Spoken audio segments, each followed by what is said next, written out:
வணக்கம். நான் உங்கள் ஜெயா. இன்றைக்கி நம்ம இந்த வீடியோவில் ஒரு டெஃபினிஷனை பற்றியும் ஸ்கோப் ஆஃப் லிங்குவிஸ்டிக்ஸை பற்றியும் ஒரு அறிமுகத்தை பார்க்கலாம் வாங்க.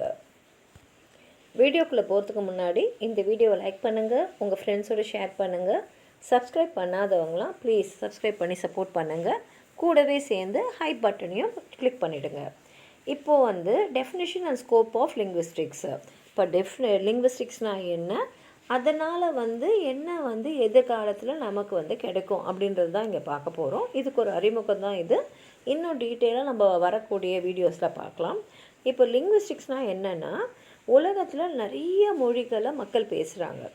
அந்த மொழிகளை பற்றி ஆராய்ச்சி செய்கிறது தான் லிங்குவிஸ்டிக்ஸ்னு சொல்கிறோம். இது எப்படி ஆராய்ச்சி செய்வாங்கன்னா, ஒரு மொழியிலேருந்து அவங்க எல்லா டேட்டாவும் கலெக்ட் பண்ணுவாங்க, எல்லா விஷயங்களையும் கலெக்ட் பண்ணுவாங்க. அது பேசும் மொழியாகவும் இருக்கும், எழுத்து மொழியாகவும் இருக்கும். அதை எடுத்துட்டு அந்த லிங்குவிஸ்ட் என்ன பண்ணுவார்னா, அறிவியல் ரீதியாக ஒரு ஆராய்ச்சி செஞ்சு நமக்கு அந்த மொழியோடைய எப்படி தோன்றுச்சு, அதோட வளர்ச்சி என்ன, இன்றைய காலகட்டத்தில் அதோட பரிமாணம் என்ன, இதை பற்றியெல்லாம் நமக்கு ஒரு விளக்கமாக சொல்கிறது தான் இந்த லிங்குவிஸ்டோடைய வேலை. இந்த அறிஞர்கள்லாம் என்ன பண்ணுவாங்கன்னா, அந்த மொழியோடைய அந்த நேச்சர், அந்த ஸ்ட்ரக்சர், அந்த வடிவமைப்பு, அதோடைய தன்மை, இதையெல்லாம் நிறைய டெக்னிக்ஸு, அதுக்கப்புறம் லிங்குவிஸ்டிக் அனலைசிஸ்ன்னு சொல்லி ஒரு ப்ரொசீஜர் மூலமாக தான் அதை செய்கிறாங்க. இப்போ இதை பார்த்திங்கன்னா, காலங்காலமாக பார்த்திங்கன்னா இவங்களுடைய அந்த லிங்குவிஸ்டிக் டிஸ்கிரிப்ஷன் மாறுபட்டுக்குனே வந்திருக்கு. அது எதுனாலனா, இந்த மொழியை ஆராய்ச்சி செய்கிறார் இல்லையா, அவருடைய பேக்ரவுண்டு பொறுத்து இருக்குது. அவங்க ஆராய்ச்சி செய்யக்கூடிய மொழிக்கு அவங்களுக்கு எவ்வளோ விஷயங்கள் இலக்கியங்களா இல்லை மற்ற விஷயங்கள்லாம் எப்படி கிடச்சிருக்குன்றதை பொறுத்தும் இருக்குது. அதனால் ஒவ்வொரு காலகட்டத்திலும் பார்த்திங்கன்னா அறிஞர்கள் ஒரு தியரிஸை கொண்டு வந்திருக்காங்க. இப்போ இந்த காலகட்டத்தில், அதாவது நவீன உலகத்தில் பார்த்திங்கன்னா, மற்ற துறைகளும் சேர்ந்து இந்த மொழி ஆராய்ச்சிக்கு துணை புரிகிற அளவுக்கு நிறைய விஷயங்கள் நமக்கு இப்போ கிடைக்கிது. இதுக்கு முன்னாடி இருந்தவங்களுக்கு அந்த அளவுக்கு அது கிடைக்கல. அதனாலே பார்த்திங்கன்னா, இந்த கடந்த காலத்தில் இருந்த அறிஞர்கள்லாம் என்ன மாதிரி தியரியை எதுக்காக கொண்டு வந்தாங்க, அந்த பிரின்சிபல்ஸ் என்ன, அதோடைய வேலிடேஷன், அதோடைய அதாவது அது உண்மையா இல்லை அதில் ஏதாவது பிழை இருக்கா அப்படின்றதான் வேலிடேஷன். அதெல்லாம் என்னன்றது நமக்கு ஒன்றும் சரியாக தெரியல.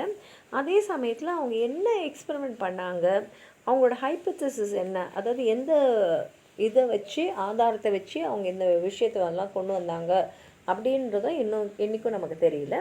ஆனால் இப்போது பார்த்திங்கன்னா, இப்போ காலகட்டத்தில் இருக்கிற லிங்குவிஸ்டிக்ஸ்க்கு நிறைய விஷயங்கள் தெரிஞ்சிருக்கு. அதுவும் முக்கியமாக நிறைய எக்ஸ்பர்ட்ஸ் இந்த துறைக்கு வந்திருக்காங்க. குறிப்பிட்டு சொல்லணும்னா ஃபெர்டினண்ட் டி சாசர், இவரை மாடர்ன் லிங்குவிஸ்ட்ஸோட ஃபாதர்னே சொல்லலாம். இப்போ இருக்கக்கூடிய லிங்குவிஸ்ட்லாம் மொழி பேசுகிறவங்கக்கிட்ட என்னெல்லாம் கேள்விகள் இருக்கும், என்னெல்லாம் அவங்களுக்கு நம்ம தெரியப்படுத்தணுன்றது நிறைய தெரிஞ்சிருக்கு. அது மாத்திரம் இல்லை, இப்போ இருக்கிற லிங்குவிஸ்டிக்ஸ் அவங்களுக்குள்ளேயே கலந்துரையாடல் பண்ணிக்கிறாங்க.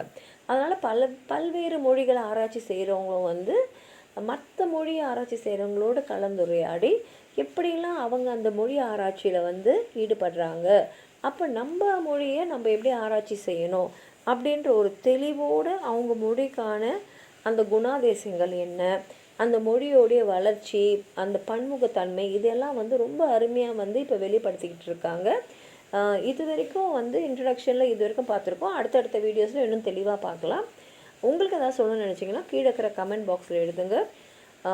இதனால் நிறைய பேருக்கு அது உபயோகமாக இருக்கும். நன்றி.